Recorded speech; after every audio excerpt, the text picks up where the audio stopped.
সালাম আলাইকুম। এ একটা দালাল বিশাল ব্যবসা করে সিলেট বাড়ি, বড় বাটপার।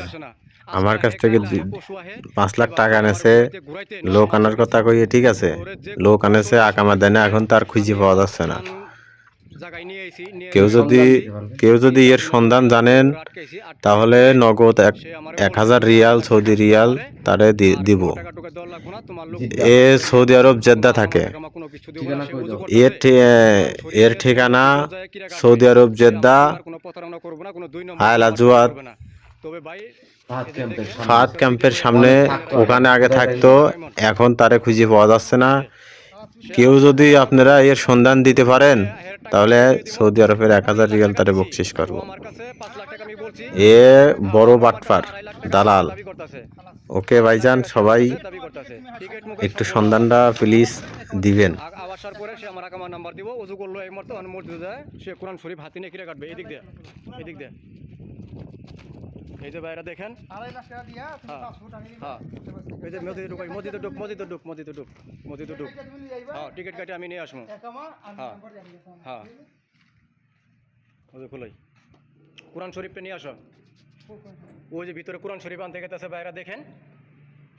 তারে ধরছিলাম 3-4 জনে, গেঞ্জি মন্দির সব ছিঁড়ে গেছে গা। আমি কোরআন শরীফ নিয়ে তারে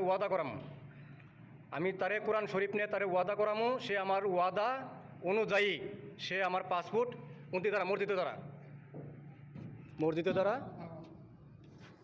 সে আমার আমি 2.5 লাখ টাকা দিব। তা বলছে পাসপোর্ট কাগজপত্র আনবা, টিকিট তোমার, টিকিট তুমি আনবাই, আনার পরে লোকর একাউন্ট নাম্বার আমি দিয়া দিমু, কাজও তুমি লাগাইবা। আমি কাজে লাগাই দিমু। বাস, সুন্দর একটা কথা কইছে। ওরে কোরআন শরীফ নিয়ে আমি ওয়াদা করাইতাছি, এই মনে হয় আমি যা বলমু তুই আমার সঙ্গে তুই কোরআন শরীফটা নিয়ে বলবি। ওকে, বল যে কোরআন শরীফ মসজিদে আসিয়া কোরআন শরীফকে সাক্ষী রেখে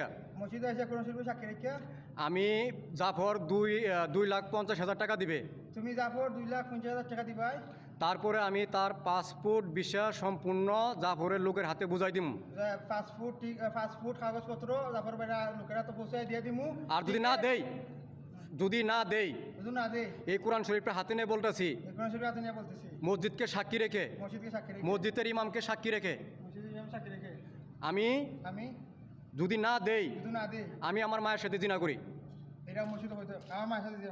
বাস, আলহামদুলিল্লাহ। ভাইরা শুনছেন তো? টিকেট মুকেট যাবতীয় সব এভরিথিং সব আমার। ভাই শুনছেন তো? আসো।